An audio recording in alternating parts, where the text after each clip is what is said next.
All right.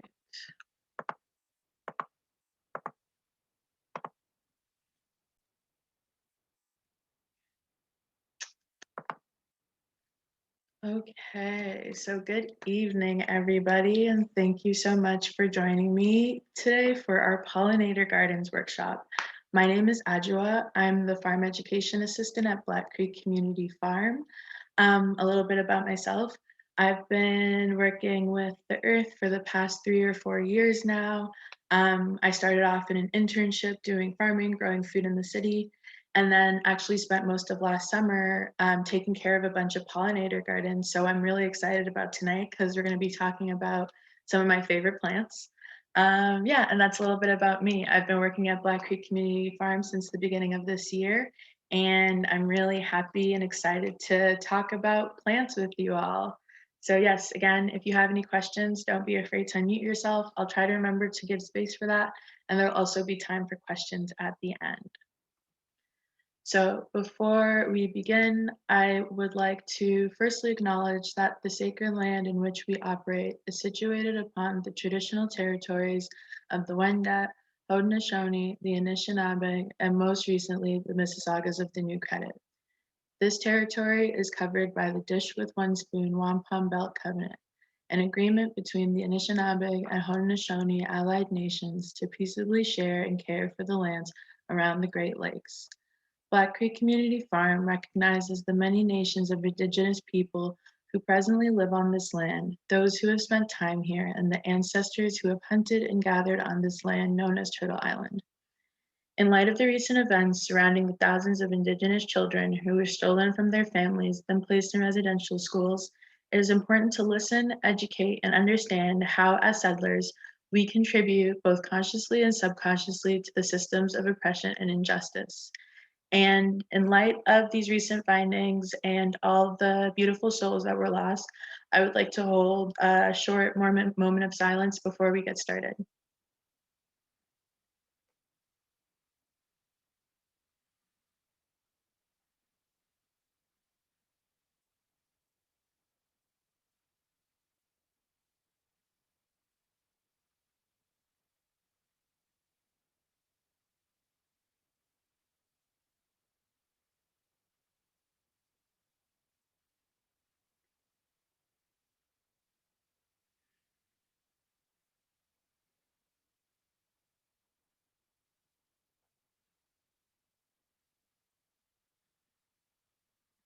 Thank you.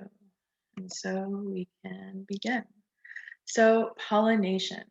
Pollination is the process where pollen is moved within flowers or carried from flower to flower by pollinating animals such as birds, bees, bats, butterflies, moths, beetles, or other animals, or even by the wind. The animals that lead this exchange are known as pollinators.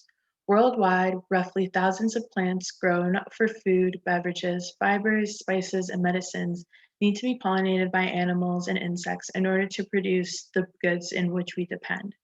So for some people who grow tomatoes or are super common with that, it's actually very commonplace to go in and shake the plants, especially when growing in places where like pollinators and bees might not come. Pollination is really great for a bunch of different vegetables as it actually makes it grow better fruit, and actually the process is necessary. So if those pollinators aren't there, like a lot of the fruit won't come. So in case anybody's trying to grow tomatoes and is having a bit of an issue, shake your plant and you might see what happens.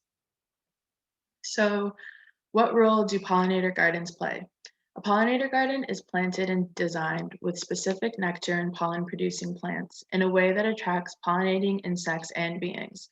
They include a range of flower types, shapes and spaces, sorry. Here there is strength in diversity, and ideally you're growing plants either native or naturalized to your area.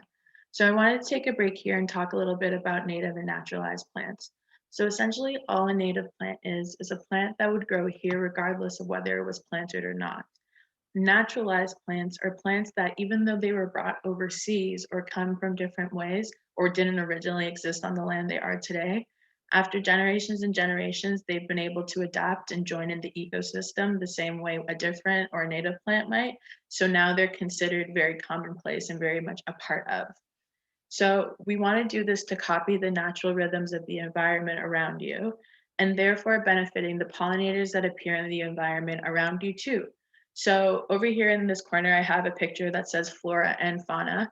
So over time, over years, over millennia, really, a lot of the plants that grow have grown in relationship with the animals that are around as well. And so we want to plant native or naturalized plants, not only because they're a little bit easier to grow just in terms of conditions, but actually so that these pollinators can recognize the plants that are growing and see it as food, as shelter, as a place for them to come and exchange in this pollination process. So why is this important? Studies are showing that there is a worldwide decline in pollinator populations. With lack of seed biodiversity due to agribusiness and major and continuing shifts from rural to urban living communities, fields of flowers just really aren't that common anymore, unless it's intentionally added or tended to, which is putting many foods, herbs, and flowers at risk of being lost. So here you might be wondering why we have these pictures of flowers that are like close to death, but it's really great for another great reason for pollinator gardens and gardens in general is the opportunity to be able to seed save. So I got a chance to listen to a really great talk from a mother-daughter team, Maya and Stephanie Recollet, who are both Anishinaabe women living up north. And they actually talk about the process of rematriating the seeds and having a diversity of seeds because of the ways that seeds are tied to land. And especially because of this, when we think of food that's grown in grocery stores, most of the vegetables and fruits that end up there are grown over the terms of efficiency. So the seeds that get to continue are seeds that grow the fastest, the biggest, the quickest, the most resilient. And in this, we're losing a lot of different ways and different plants actually that can actually survive over different ways and talk to the history of the places that we're living. So because of this, growing plants and growing pollinator gardens are really cool because you have the ability to actually save seeds for yourself. And this can become a whole thing where now you're trading with your neighbors and you're talking to your friends, and the ability to actually grow something without having had to like buy the seeds, right? And so kind of letting you go to this full process. So even though flowers are beautiful and even though they come to this place, like it's a really cool process of being able to actually letting them go to seed and collecting them and harvesting them yourself. And a lot of these seeds can last for up to years after if stored properly. So just something we can get curious about as well. And with that, I'll take a break really quickly to see if anyone has any questions. And you can unmute yourself if you do, just because I can't see the chat still.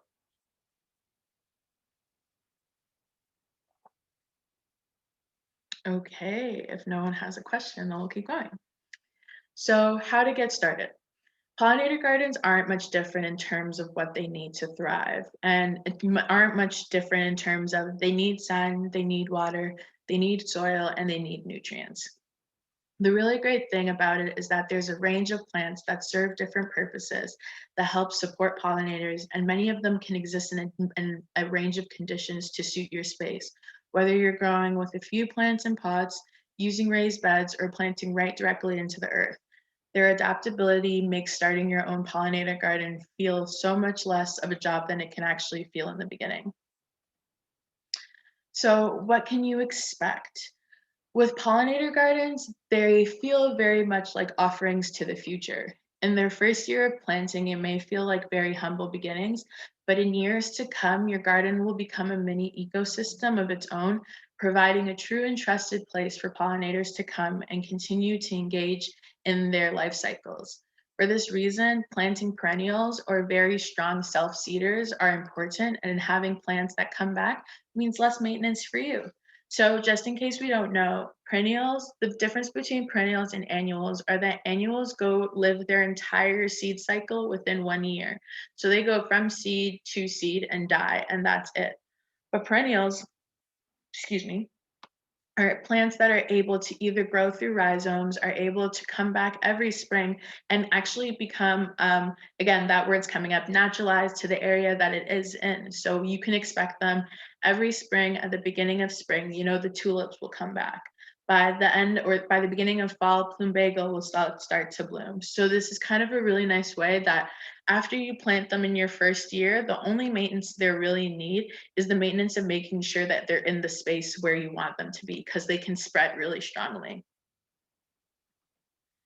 So I thought it would be really nice to maybe go through some plants that actually that you could start off with if you're looking to plant your own pollinator garden and things that you can look out for. So with these plants, these are full sun. So full sun is considered 6 or more hours. It's common with south-facing gardens, balconies, and windows. So the first one that's really great for full sun is purple coneflower, Echinacea purpurea. So I'm going to be playing around with these Latin names a lot. But these flowers are drought tolerant and very long blooming. They attract bees, butterflies, and hummingbirds, and are attracted to that are attracted to the colorful flowers and feed on the nectar.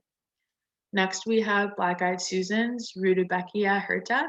So flies and beetles can feed on its nectar and pollen, and the fruiting heads also provide seeds for birds over the winter. Next, we have part sun to part shade, which is considered 4 to 6 hours. It's common with east/west facing gardens, balconies, and windows. So when we're talking about the light here, part sun to part shade, especially with the east and west, you can consider it that if you have an east facing garden, balcony, or window, you would be getting the sun from sunrise all the way until some point at noon or afternoon. And if you have a west facing garden, balcony, or window, you would be getting the sun from noon to afternoon all the way up into sunset. And something to consider too is like, especially, I'm not too sure where everyone's from in this workshop, but for a lot of us that are living in the GTA or in Toronto, like we're kind of in for a very hot summer. And so something to consider is even if you feel like you don't have enough light, or even if you feel like the hours don't match up, the intensity of the heat of it all sometimes means that part sun and part shade are a little bit more ideal for a lot of flowers, just so you don't have to like consistently water them or also run the risk of sunburn. So an example of some plants that do really well in part sun and part shade is golden Alexander, Zizia aurea. So being one of the first springtime blooms, this plant is an important early source of pollen and nectar for newly emerging bees and other insects. So along with all the different plants that I'm kind of giving examples of here today, the hopes are that that a lot of these different plants bloom at different times. So some of them will bloom at the beginning of spring, some of them mid-spring, and some of them at the end of spring. And this is kind of nice to look into as well because you want to provide a consistent amount of like blooming flowers around so that pollinators could come through from like the end of winter all the way up until the first frost again. And especially for birds, like they actually feed through the winter. So a lot of these pollinators aren't necessarily bad to have like just as seeds, as branches, as like their bare selves over the winter time as well. Anise hyssop is a really cool one. So technically this is considered an herb, but it also is just really great as a grown flower. It's actually a part of the mint family. Birds such as goldfinches love the seeds. Hummingbirds, butterflies, and bees also love the nectar. And anise is really great because it's edible for humans. Anise hyssop tea is like very delicious and very great. So it's kind of nice that you can plant these for the pollinators, but it actually still works for yourself.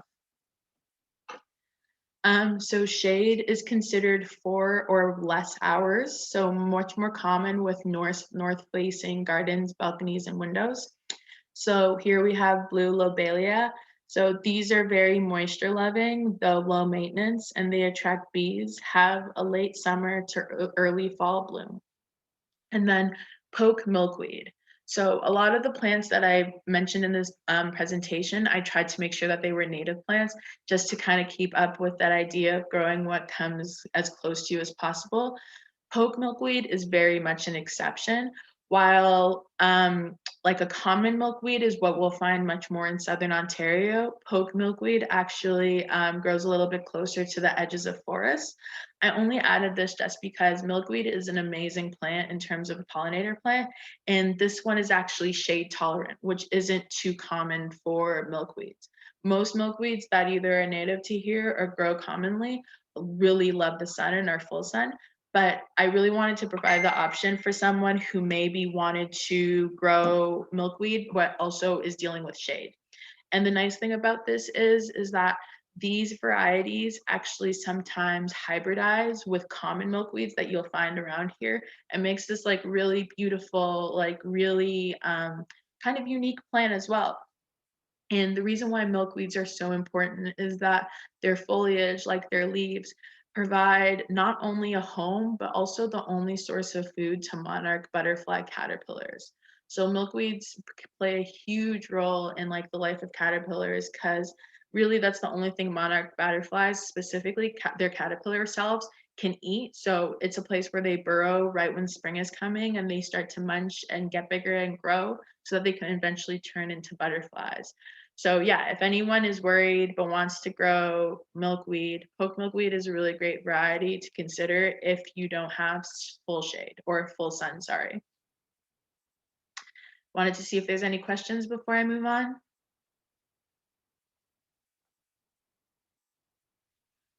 Okay. And so we can go on to herbs that attract pollinators. So I wanted to add these. These ones aren't necessarily native plants, but especially for our like avid backyard gardeners, balcony gardeners, or people who are growing things on windowsills or where they can. If you're growing vegetables and you kind of aren't necessarily looking just to grow flowers, these are great kind of in-betweens that are edible, you use for food, but also really help in the garden and as a pollinator attractor. So I chose these specifically because they're also great for companion planting.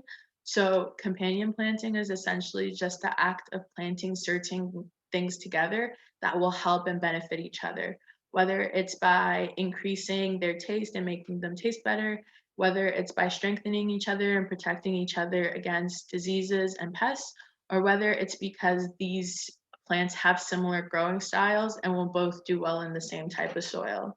So the first one is borage. It tastes fresh and it's comparable to cucumbers and are a magnet to bees all summer. They're great grown with strawberries, but also squash and melons for better pollination of those gourds. So essentially, borage is a really delicious herb. You can use the baby leaves for salads and the flowers, like some people get really fancy and put them in ice cubes for drinks, or just adds them to drinks like directly. And they're a very beautiful flower and bring a lot of pollinators to the garden. The next is bouquet dill. So this attracts many beneficial bugs to deal with pests in crops, but also attractive to the swallowtail butterfly caterpillar. Grown next to brassicas, the cabbage family, corn, cucumbers, and lettuce, this is a really good companion to grow there. Some of the beneficial bugs it brings are ladybugs and like other types of beetles that eat aphids and eat things that you don't want eating your crops. So again, something that you can eat for yourself, also helps your garden and the soil, and brings pollinators. And last but not least, the humble chive. So the smell of chives repels many insect pests, but the flowers attract domestic and wild bees and many other pollinators. Growing them near carrots, tomatoes, and peppers is a really great thing to do, and it helps in that way. And so I have here some tips for flower care. So deadheading is the process of snipping off the flower blooms to provide more energy for the plant to grow new flowers. Keeping longer lasting blooms provides a longer source of pollen and nectar for the pollinators. So deadheading is a really great practice. If you essentially have flowers and you want to keep the life of them going for a few more times, deadheading either using scissors or using garden snippers are really great because you would just cut it right underneath the head to where that stem ends, and you'll start to notice that the plant will start rejuvenating itself, getting more flower heads, and actually like lengthening the life cycle of that plant essentially. Um, for powdery mildew, if that's something that kind of gets on plants a lot and it's a fungus and it looks a little bit as if there's flour dusted on top of the leaves of your plants, if you use equal parts water, if you use equal parts water and milk, what actually ends up happening when you mix it in a spray bottle and is sprayed daily on affected crops until the mildew is gone, the milk and water interact with the sun and neutralizes the fungus. So essentially, if you have a plant that has a lot of like powdery mildew on it, all you have to do is spray this milk and water mixture, and the sunlight beating down on the milk that's on the fungus actually neutralizes it. And so you don't have to lose your plants and you're able to kind of care for them in that way. And the last thing I wanted to talk about was consistent watering. So while many plants can survive a range of conditions, it's best to keep some stability in their care so that they can thrive. While online offers recommendations, it's best to observe your plant's needs in terms of how much water it needs. So inconsistent watering can lead to pests and diseases as well as rot if you're overwatering. So many plants as seedlings or in their first year of planting will need a lot more watering, whereas established plants will need less but deeper waterings to help support the root system. So all this means is that when you first start growing your plants, a lot of plants will need a lot more water when they're smaller just because their roots are more shallow.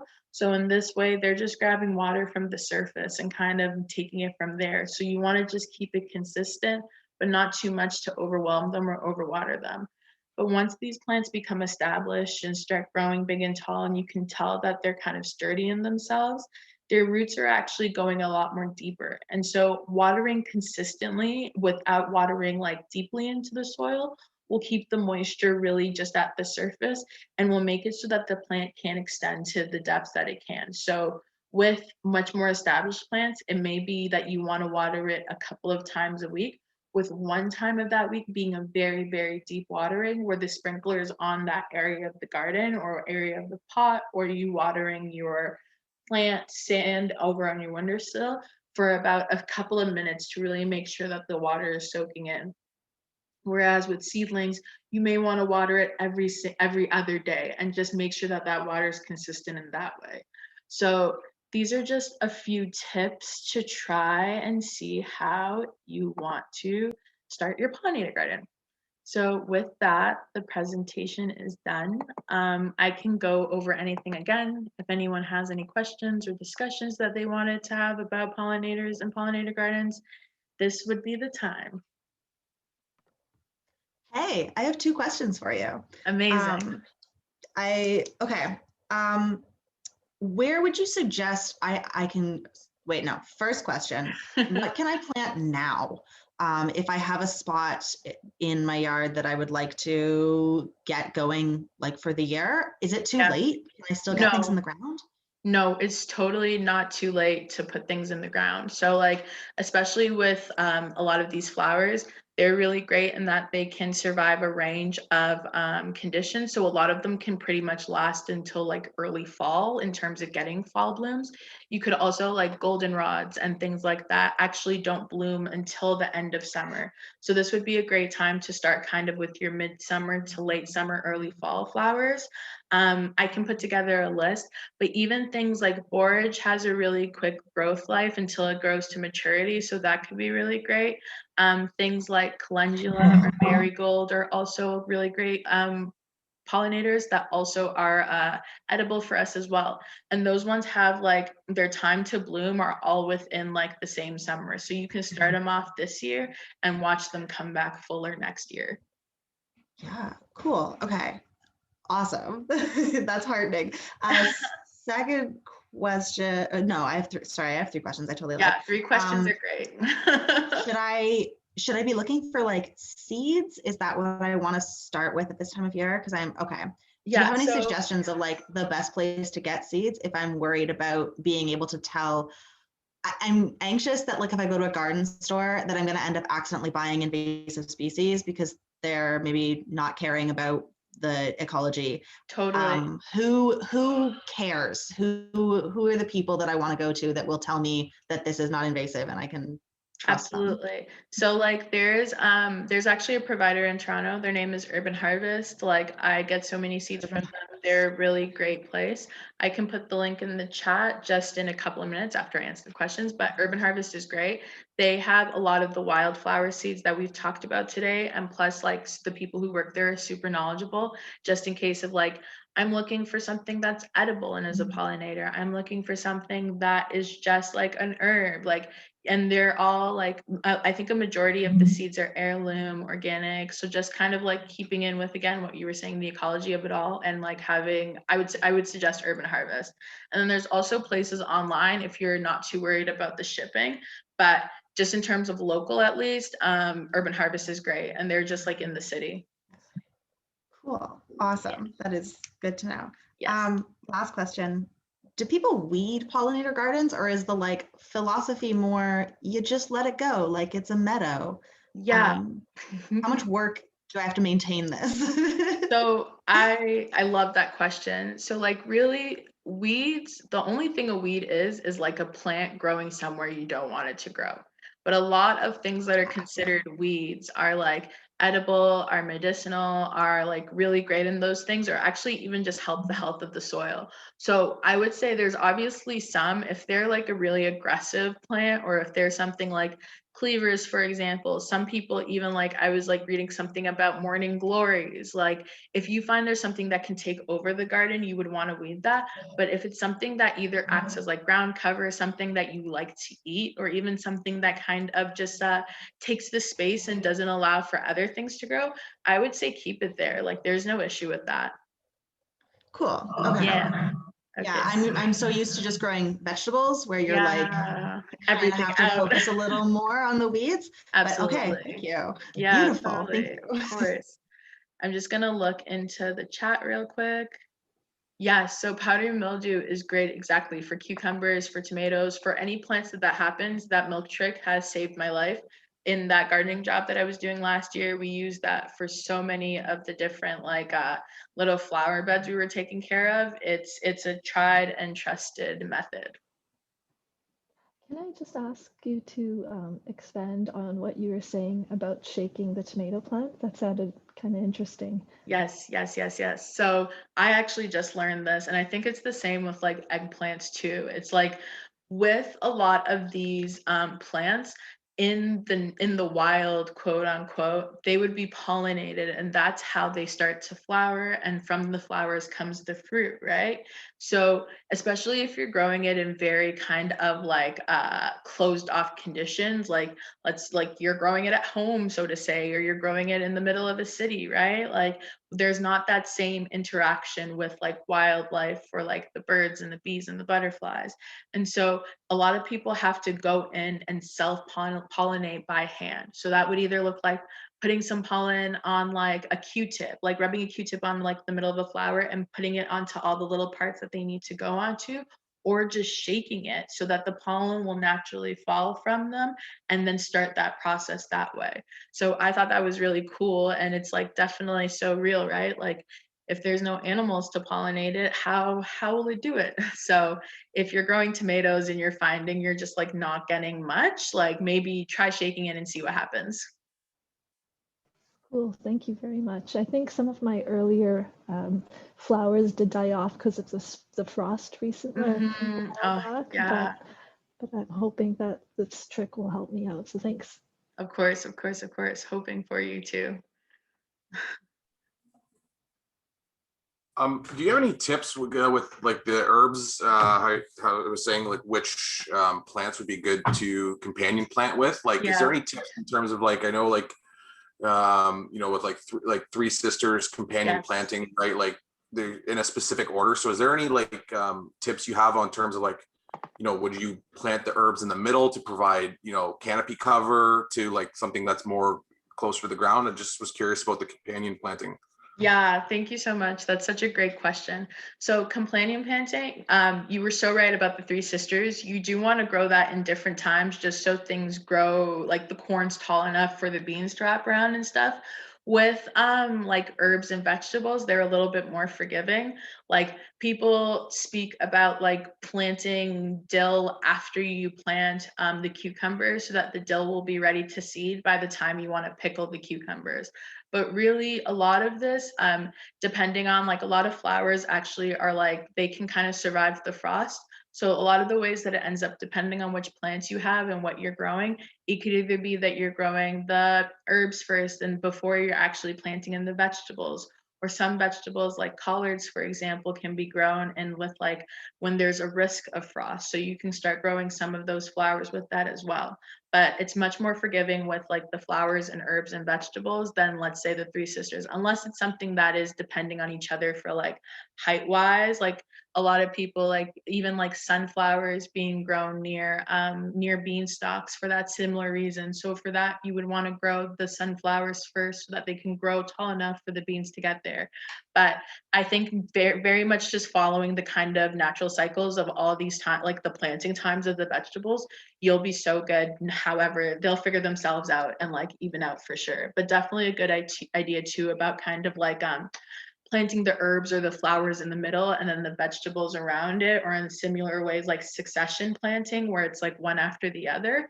Those would both be like really great, or interplanting, sorry, those would both be really great methods for how to mix together the crops. Great, thank you. Of course, thank you.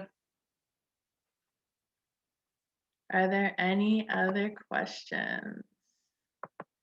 Thank you so much for joining us, Kirthi. If I said your name wrong, I'm sorry, and please tell me how to say it right. But welcome. Yeah, it's fine. Sorry, I completely lost track of time. I was at All work. good, no But worries. there's a recording available, right, that I can Yes. access? Yes, Okay, yes. perfect. There will Thank be a you. recording for sure. No worries. Yes. Awesome. Thanks. No worries. All right. Do we have any last minute questions, comments, concerns? No. Okay, cool. Well, I guess we can conclude our afternoon together then. Thank you all so much for joining us. I love talking about this and you all had great questions. Feel free to email us if you ever have anything else, even like maybe a little bit more specific, or you want to go a little bit more in depth with something. I'd be so happy to answer. Again, yeah, all of this will be sent to you after it's recorded. And I hope you all have a really good day. Thank you. Yeah, have a good one, everyone. Thank you. Bye.